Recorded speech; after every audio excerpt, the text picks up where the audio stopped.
A tutti voi buona giornata, ben trovati a questo appuntamento con l'informazione di Telefriuli. Dal 6 agosto scatta l'obbligo del Green Pass per poter accedere a bar e ristoranti al chiuso, ai eventi e concorsi pubblici. Questa è la decisione del governo. Ieri sera ha parlato il Premier Mario Draghi, che è intervenuto anche sulla questione vaccinazioni senza usare mezzi termini. Chi non la fa rischia di morire, ha detto. Green Pass obbligatorio, indipendentemente dal colore della regione, per consumare al banco, al ristorante, al tavolo e al chiuso, per accedere a piscine, palestre, praticare sport di squadra e centri benessere, e poi per tutti i concorsi pubblici, gli eventi anche all'aperto come spettacoli, mostre, sagre, fiere, parchi divertimento e sale giochi. Oltre ai clienti sarà obbligatorio anche per i lavoratori di questi comparti. Il governo ha presentato il nuovo provvedimento che rende obbligatoria la certificazione dal 6 agosto per tutti i cittadini dai 12 anni in su. Saranno esentati solo i soggetti che hanno una idonea certificazione medica. Il documento si potrà ottenere già dopo la prima dose di vaccino e sarà valido 9 mesi. Questa la novità principale, dunque rispetto alle previsioni non sono state introdotte limitazioni sui trasporti e sulla scuola, ma potrebbero arrivare entro agosto. Si potrà anche effettuare un tampone e in questo senso si sta lavorando per avere delle riduzioni dei costi.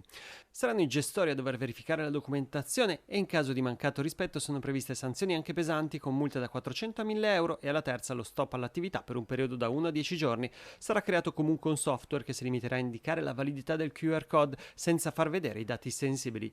Novità anche per quanto riguarda le classificazioni dei colori. Per restare in bianco sarà necessario che l'incidenza settimanale dei contagi sia inferiore a 50 casi ogni 100.000 abitanti per 3 settimane consecutive. A questo dato si aggiunge quello dell'occupazione ospedaliera, con un tasso di occupazione dell'area medica non superiore al 15% e al 10% delle terapie intensive. Sul tema vaccini e possibili polemiche, serafico il commento del Premier Mario Draghi. L'appello a non vaccinarsi è un appello a morire, sostanzialmente.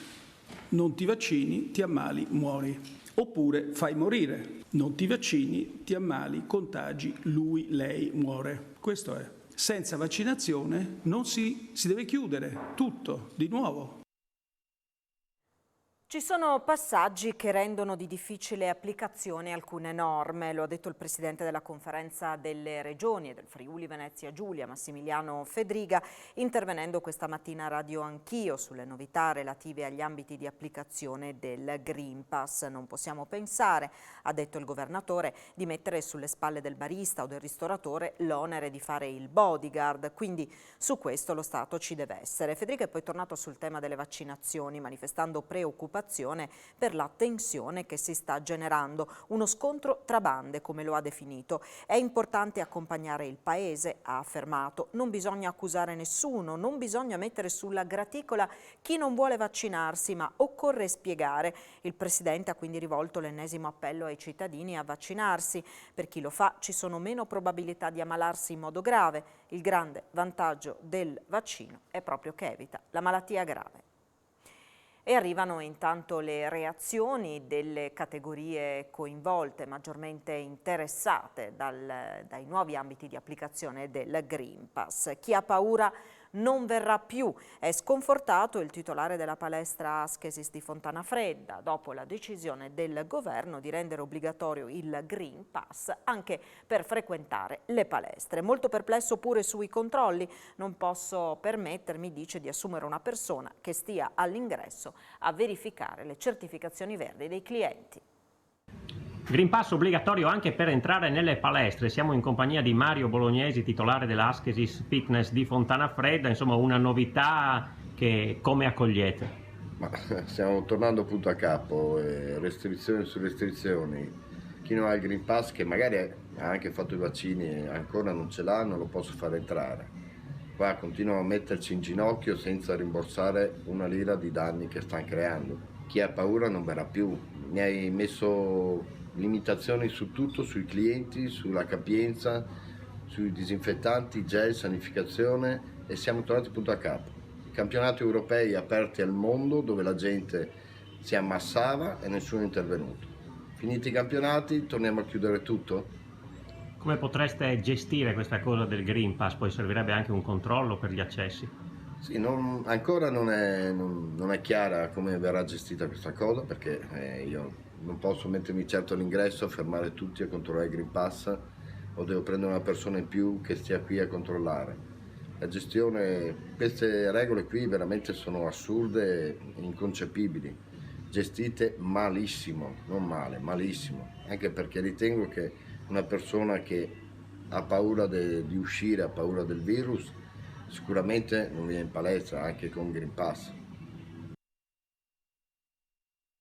Intanto continua a salire in Italia il valore dell'indice di trasmissibilità del contagio RT, che in Friuli Venezia Giulia ha raggiunto quota 1,24. Le regioni con l'RT più alto sono la Sardegna, che ha raggiunto il valore di 2,24, raddoppiato in una settimana, il Veneto 1,67, le Marche 1,46 e la Liguria 1,45. Le regioni che hanno invece i valori di RT più bassi sono il Molise, dove questa settimana è pari a 0, e la Basilicata 0,81. Si tratta di valori indicati nella bozza di monitoraggio settimanale dell'Istituto Superiore di Sanità e Ministero della Salute sull'andamento dei contagi da Covid. La cronaca: avrebbe dovuto rimanere lontano dalla moglie e dalla figlia perché colpito da un provvedimento di divieto di avvicinamento ai luoghi da loro frequentati e dalla casa delle stesse, vittime delle sue condotte da stalker. Invece un cittadino tunisino di 34 anni, residente nel capoluogo friulano, è stato sorpreso nei giorni scorsi poco lontano dalla moglie e dalla figlia, che hanno chiamato il 112 spaventate temendo per la loro incolumità. Sul posto sono intervenuti i carabinieri della stazione di Udine Est. Lo straniero è stato denunciato a piede libero per aver violato le disposizioni.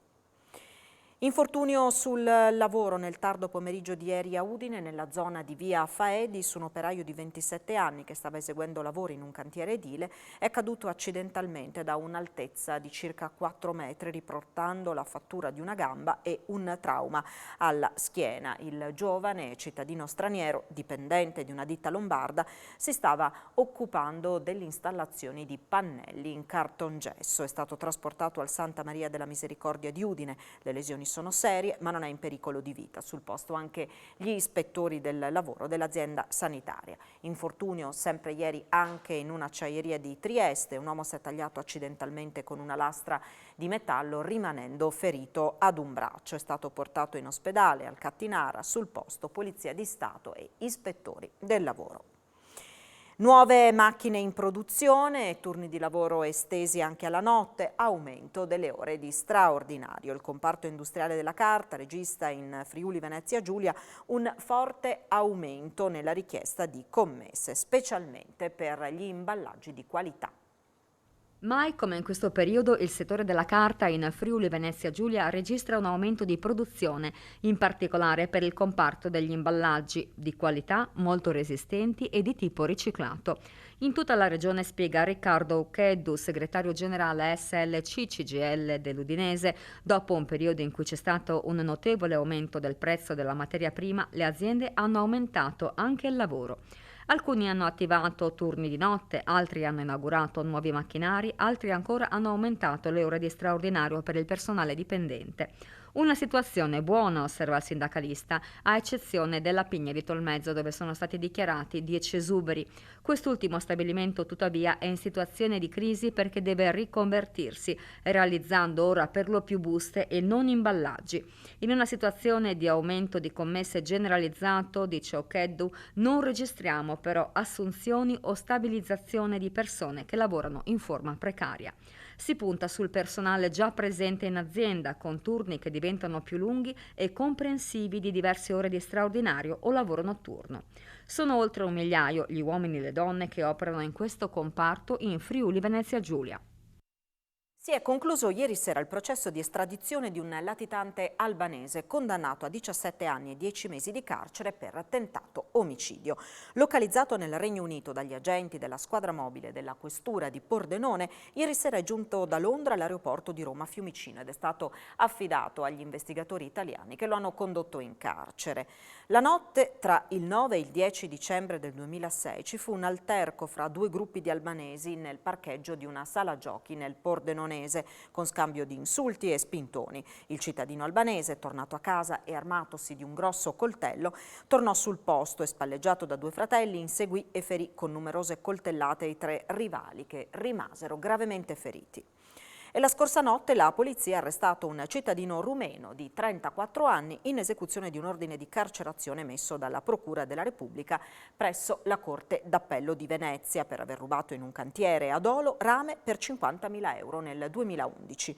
L'uomo si trovava a bordo di un autocarro diretto in Slovenia che in località San Giovanni di Duino è stato fermato da una volante del commissariato di polizia di Duino Aurisina. Gli operatori hanno identificato gli occupanti ed è emersa l'ordinanza. L'uomo dovrà espiare una pena di 11 mesi e 28 giorni di reclusione, un mese d'arresto e una multa di 200 euro. Rintraccio di circa 150 cittadini migranti la scorsa notte tra San Dorligo della Valle e l'Altipiano Carsico a Basovizza di Trieste. Le operazioni di identificazione sono iniziate attorno alle 4 di oggi a cura della Polizia di Frontiera, della Polizia di Stato e dei Carabinieri. Tutti sono stati portati negli uffici della Polizia di Frontiera di Fernetti. Saranno avviati a triage in quarantena fiduciaria perché provenienti da paesi a rischio. Sono tutti in buone condizioni di salute, senza documenti e hanno richiesto asilo. Una doccia fredda nella notte per l'Itas Citafiera Martignacco di volley. Per mancanza di posti a sedere nell'impianto sportivo, la commissione del campionato ha deciso l'esclusione dalla 2. Ora la Libertas corre ai ripari e dentro 2 giorni dovrà indicare un impianto alternativo. Uno shock che mina la preparazione della prossima stagione e rischia di cancellare una salvezza guadagnata sul campo. L'Itas Citafiera Libertas Martignacco ad oggi non parteciperà alla prossima A2. Non per demerito sportivo, ma per insufficienza di posti a sedere dell'impianto Atleti Azzurri d'Italia di Martignacco, che non rispetta il requisito di 500 posti. Una vera e propria doccia fredda che ha portato la società con a capo il presidente Fulvio Bulfoni a fare immediatamente ricorso. E dato che la capienza dell'impianto martignacchese non si può modificare, urgono soluzioni alternative. 2 giorni il tempo a disposizione, con Udine e Cividale nel mirino della Libertas. Se neanche così la commissione accetterà l'iscrizione, allora l'Itas potrà fare ricorso alla Corte Federale d'Appello della Federazione. Nessun problema invece per la CDA Talmassons, che anche grazie ai lavori di adeguamento dell'impianto rientra nei parametri. Sono 16 ad oggi le società che hanno avuto l'ok per l'iscrizione, tra cui figura anche Talmassons. Niet invece, oltre che per Martignacco, anche per Pinerolo, Olbia, Sporting Club Aragona e Volley Sant'Elia. Ci fermiamo qui, tra pochissimo l'appuntamento sempre in diretta con A Voi la Linea. Arrivederci.